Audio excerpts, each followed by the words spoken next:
Una fundación está buscando voluntarios de abrazos para bebés. ¿Qué sucedió en el Super Bowl 60? En México, 1 de cada 3 matrimonios terminan en divorcio. El presidente Nayib Bukele compartió el secreto para el éxito que ha logrado en El Salvador. Bienvenidos una vez más a este segmento de noticias en donde les comparto un resumen de algunas de las noticias, historias y eventos recientes más importantes. El objetivo aquí es utilizar estas noticias para reflexionar, aprender y conectar con los valores que defendemos en este espacio, mientras analizamos las tendencias culturales y cuestionamos todo aquello que nos aleja de los principios fundamentales. Esto, como saben, con el fin de promover una sociedad más fuerte y digna. Pero antes de comenzar con las noticias de hoy, no olvides darle like a este video, suscribirte al canal y activar las notificaciones para que no te pierdas de ningún contenido nuevo. Ahora sí, vamos con las noticias. En México, 1 de cada 3 matrimonios terminan en divorcio. Gente, lamentablemente en México el divorcio es cada vez más común. Según datos oficiales del INEGI, durante el 2024 se registraron 486,645 matrimonios y 161,932 divorcios, lo que equivale a 33.3 divorcios por cada 100 matrimonios. Es decir, por cada 3 parejas que se casan, una se separa. Sin embargo, este dato se vuelve aún más preocupante cuando se compara con años anteriores, porque en el 2013, por ejemplo, la relación era de 18.6 divorcios por cada 100 matrimonios, pero el día de hoy es casi del doble, lo que refleja un cambio profundo en las dinámicas conyugales del país. Ahora, el divorcio no es el único problema, porque mientras los divorcios están aumentando, la tasa de matrimonios va a la baja. Y es que, amigos, en el 2015 la tasa de matrimonios era de 6.9 por cada 1000 adultos, pero para el 2024 cayó a 5.4. Esta es una caída del 22%. La realidad es que en México las personas se casan cada vez menos, cada vez más tarde y tienen cada vez menos hijos. De hecho, México está por debajo del nivel de reemplazo poblacional, una tendencia que en otros lugares del mundo ya está generando problemas económicos y sociales graves. Pero tal vez de lo más relevante que publicó el INEGI es que el 55% de los divorcios ocurren en matrimonios sin hijos. En contraste, conforme aumenta el número de hijos, la tasa de divorcio disminuye drásticamente. Con un hijo, la tasa bajó al 22%, con 2 hijos al 16.2% y con más de 2 hijos baja al 5.5%. Y gente, esto resulta irónico, considerando que muchas parejas hoy deciden tener menos hijos buscando mayor estabilidad, ¿no lo crees? Sin embargo, los datos muestran que cuando el matrimonio incorpora a los hijos como parte central del proyecto familiar, aumenta la responsabilidad compartida y el compromiso a largo plazo, y esto disminuye la incidencia de divorcio, algo que rara vez se menciona en el debate público. Y ahora, esto no significa que todos deban de tener más hijos, pero sí es un dato relevante que merece ser analizado con seriedad. Sin embargo, a pesar de las noticias de las alzas en divorcios, también hay señales positivas, y eso es que cada vez hay más personas y organizaciones conscientes del problema y trabajando para hacer una diferencia. El día de hoy existen iniciativas que buscan fortalecer la vida familiar porque entienden algo fundamental, que las familias fuertes terminan construyendo sociedades fuertes. Y es que, amigos, como dijo Mario Romo, director nacional de Red Familia, los principales problemas de la sociedad surgen de nuestras propias familias, pero también las soluciones. Y gente, esto es verdad. Sí, los problemas sociales tienen muchas causas, pero una parte importante de lo que hoy vemos en México está ligada a la fragilidad de las familias, a la ruptura de vínculos, a la falta de acompañamiento y a la ausencia de proyectos de vida compartidos. Gente, una de las iniciativas que están haciendo la diferencia es el Congreso Internacional de las Familias, el CIFAM, que este año se llevará a cabo en Monterrey, Nuevo León, del 27 de febrero al 1 de marzo. El CIFAM parte de la idea de que no hay familias perfectas. Todas las familias tienen retos, presiones económicas, problemas de comunicación y desgaste emocional, es verdad. Pero lo que necesitan son herramientas, acompañamiento y espacios de orientación. Este evento va a tener la participación de más de 100 especialistas y programas diferenciados para matrimonios, jóvenes, adolescentes y niños. Se espera que acudan más de 15,000 personas. Yo voy a tener el honor de participar como conferencista en el evento, y otra persona que va a estar ahí es el doctor Jesús Amaya, experto en temas de familia y crianza, una persona que respeto mucho y quien colaboró con nosotros en la plataforma Fundamento, en donde puedes encontrar 3 conferencias de él: Padres contra Corrientes, Hijos fuertes en tiempos de caos y Padres duros, hijos duros. Si estás interesado en escuchar estas conferencias, te voy a dejar el link aquí abajo para que te unas a la plataforma. En fin, amigos, me da mucho gusto poder ser parte de un movimiento que está trabajando para poner a la familia nuevamente en el centro de la conversación social, no como un ideal abstracto, sino como el primer espacio en donde se construye estabilidad, seguridad y sentido. Pero también espero que estos esfuerzos no recaigan únicamente en organizaciones civiles, porque si de verdad queremos sociedades más estables, más seguras y más prósperas, la familia tendrá que ser una prioridad del gobierno, de las iglesias, de las empresas y de la sociedad en general. Porque al final, más allá de ideologías o posturas políticas, las familias fuertes construyen sociedades fuertes, y eso es algo que en teoría todos dicen querer. En la siguiente noticia, una fundación está buscando voluntarios de abrazos para bebés. Amigos, se trata de Fundación Abrázame en Chile, una organización que trabaja con bebés y niños que han sido separados de sus familias. Todo comenzó en el 2015 con un programa de voluntariado para acompañar y abrazar a recién nacidos abandonados en hospitales. Y en el 2017 se formó la Fundación Abrázame. Su misión es crear vínculos y experiencias positivas a través de programas especializados de voluntariado, porque ellos creen que si cambian el inicio de la historia, pueden cambiar toda la historia. Gente, la realidad es que hay bebés y niños que por abandono o por estar institucionalizados pasan días, semanas o meses con sus cuidados básicos cubiertos, pero con una carencia enorme: la falta de un adulto presente en sus vidas que esté ahí para brindarles afecto. En su página oficial dicen que en Chile hay más de 5.100 niños, niñas y adolescentes viviendo en hogares de protección, que 513 de ellos se encuentran en total abandono, sin un adulto con quien puedan generar un vínculo. Esta fundación sabe que las consecuencias negativas son reales para un bebé que no recibe afecto, para un bebé que no es cargado, que no tiene una figura estable que lo mire, le hable o responda a su llanto. Ya desde los años 40, el médico René Spitz había documentado que los bebés privados de afecto constante, aunque estuvieran alimentados y limpios, desarrollaban cuadros severos de deterioro emocional y físico. A esto lo llamó depresión anaclítica u hospitalismo. El día de hoy, con todo lo que se ha descubierto sobre el desarrollo infantil, se sabe que un bebé que crece sin afecto y sin un apego estable tiene mayor dificultad para regular el estrés y las emociones, retrasos en el desarrollo emocional y social, problemas para generar vínculos seguros más adelante, mayor vulnerabilidad a la ansiedad y la depresión en etapas posteriores y un desarrollo más frágil de la autoestima y la confianza básica en los demás. La Fundación Abrázame explica este proceso con una imagen muy fuerte, pues dicen que estos bebés y niños se vuelven de piedra. Y no porque no sientan, sino porque aprenden a que expresar lo que sienten no sirve de absolutamente nada. Lloran y nadie viene, buscan consuelo y no hay abrazos. Con el tiempo, el niño deja de llorar, deja de pedir y deja de mostrar emociones.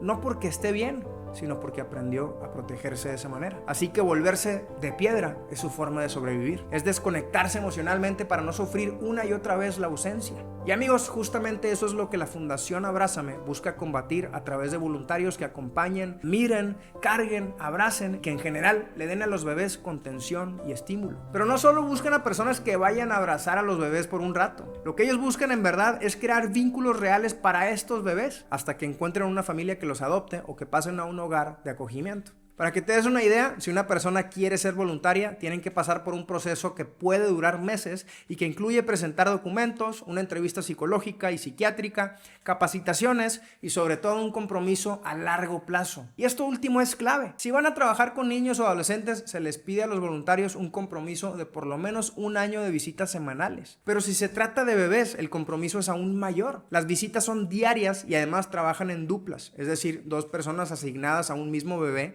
para asegurar que el bebé no esté solo y tenga presencia afectiva constante. María José Flores, psicóloga y voluntaria en el programa, contó que cuando comenzó su acompañamiento le asignaron a uno de esos bebés de piedra. Era un bebé que no lloraba, que no pedía abrazos y que en general no reaccionaba. Un bebé que había aprendido que no había nadie para él. Pero ella jugaba con él, le cantaba, lo cargaba, lo arrullaba para dormir y con el paso de los días el bebé comenzó a reaccionar. Ese bebé empezó a experimentar lo que era tener todos los días junto a él a la misma persona dándole amor, dándole abrazos y dándole presencia. María José también contó que un día le avisaron que el bebé al que ella cuidaba se había convertido en el que lloraba más para pedir de comer. Y ahí supo que su trabajo había valido la pena, porque ese bebé había aprendido que si lloraba, alguien iba a estar ahí para él. Para ella, ese bebé dejó de ser de piedra. Gente, todo esto me recuerda que muchas veces lo más importante que se puede hacer por un niño es lo más sencillo y además gratuito. Porque cuando un bebé aprende que no está solo, algo cambia en él para siempre. Si vives en Chile y estás interesado en participar con esta fundación como voluntario, los puedes contactar a través de su página abrázame.cl. Pero vamos a la siguiente noticia. ¿Qué sucedió en el Super Bowl 60? Amigos, el fin de semana se vivió una de las noches más esperadas del año, el Super Bowl 60, la final del fútbol americano profesional de la NFL, donde los Seahawks vencieron a los Patriots con un marcador final de 29-13. Pero como ya sabes, en cada Super Bowl hay mucho más que solo deporte. Kenny G tocó el sax en la interpretación del himno nacional,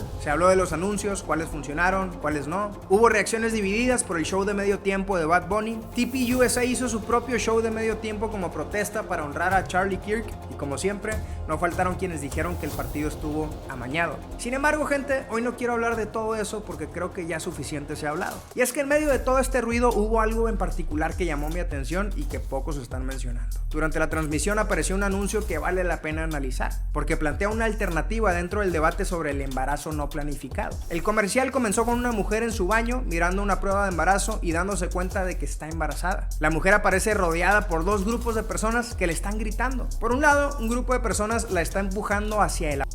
Por el otro lado, un grupo de gente le está gritando que elija la vida, que no lleve a cabo el aborto. Durante esta escena, una voz le dice a la mujer que las personas a su alrededor le están planteando solo dos opciones: abortar o quedarse con el bebé. Sin embargo, le dice que en realidad hay una tercera opción y que debe de saber que la adopción también existe. Y gente, la verdad es que me da gusto que en un evento como este, visto por millones de personas, aparezcan mensajes que van en contra de la corriente del discurso dominante. Mensajes que al final del día están afirmando la vida. Porque muchos de los argumentos que se escuchan con frecuencia desde el lado pro aborto van más o menos así. ¿Qué pasa si la mamá no quiere al bebé y lo obligan a quedárselo? ¿Van a crecer en un entorno en donde no es amado? ¿O qué pasa si la mamá tiene adicciones o una vida completamente desordenada? ¿No será mejor que ese bebé simplemente no exista, no nazca? ¿O qué pasa si la mamá no tiene el dinero suficiente para mantenerlo? Y aquí es donde vale la pena hacer una pausa. Porque incluso en los casos más extremos, cuando un bebé no puede quedarse con sus padres biológicos, lo cual idealmente es lo mejor, la muerte no debería ser la opción. Y es que, gente, que la vida sea difícil no significa que no valga la pena vivirla. Muchas veces se habla solo de los problemas de los adultos, pero se olvida el derecho más básico que ese bebé tiene. Y es que si lo piensas, defender el aborto como solución a una vida difícil implica asumir que hay vidas que no merecen ser vividas. Y ese es un criterio peligroso para cualquier sociedad. Amigos, la adopción es una alternativa real y es infinitamente más humana que eliminar una vida por anticipado. Así es que bien por quienes hicieron este anuncio, porque más allá de la polémica, defendieron la vida de los más inocentes y de paso le dieron visibilidad a una acción profundamente humana.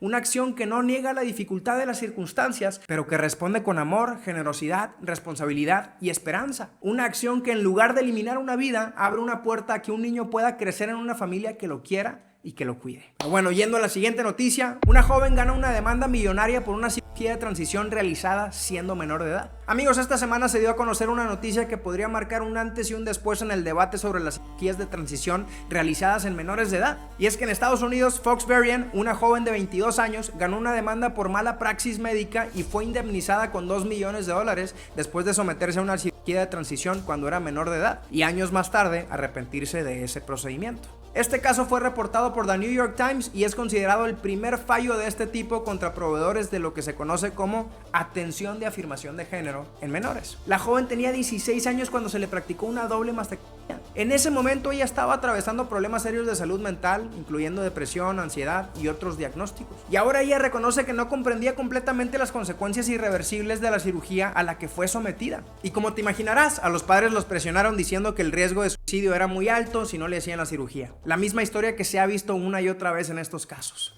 ¿Qué prefiere? ¿Un hijo trans o un hijo muerto? El jurado determinó que los médicos no siguieron los estándares adecuados de evaluación ni garantizaron un consentimiento verdaderamente informado y por eso fallaron a favor de la paciente. De los $2 millones otorgados, una parte importante está destinada a cubrir tratamientos médicos futuros. Esto, gente, porque los daños que ella sufrió por los tratamientos de transición la siguen afectando y la pueden seguir afectando por el resto de su vida. Una buena noticia es que este caso ya está impactando a la industria médica, ya que también se ha reportado que después de que Fox Varian ganó la demanda, la Asociación Americana de Cirujanos Plásticos, una de las organizaciones médicas más importantes en Estados Unidos, emitió nuevas recomendaciones en donde dicen que no se realicen cirugías de transición antes de los 19 años, aceptando que la evidencia para justificar estos procedimientos es insuficiente. Gente, esto es un cambio importante, porque durante años se ha estado diciendo que estas cirugías son seguras, necesarias y respaldadas de forma contundente por la ciencia.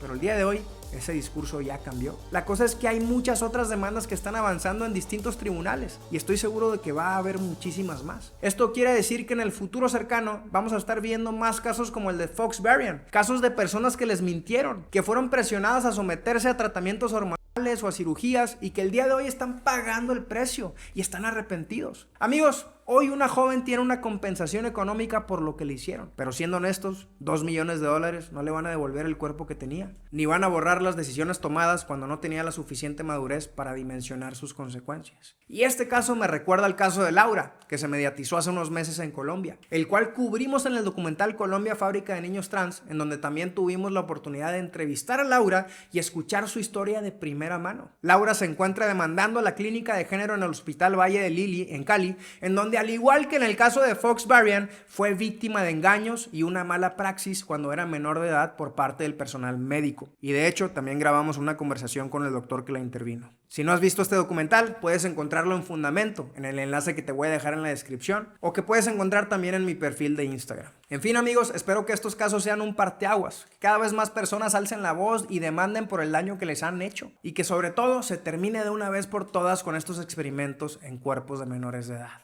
Pero bueno, amigos, vayamos a la última noticia de hoy. El presidente Nayib Bukele compartió el secreto para el éxito que ha logrado en El Salvador. Amigos, esta semana el presidente Nayib dio un discurso durante el National Prayer Breakfast, o el Desayuno de Oración Nacional, evento anual que se celebra en Washington, D.C. y que reúne a legisladores del Congreso de Estados Unidos, líderes religiosos, empresarios y jefes de Estado de distintas partes del mundo. El National Prayer Breakfast no es un acto oficial del gobierno estadounidense, pero sí es un espacio de alto peso simbólico.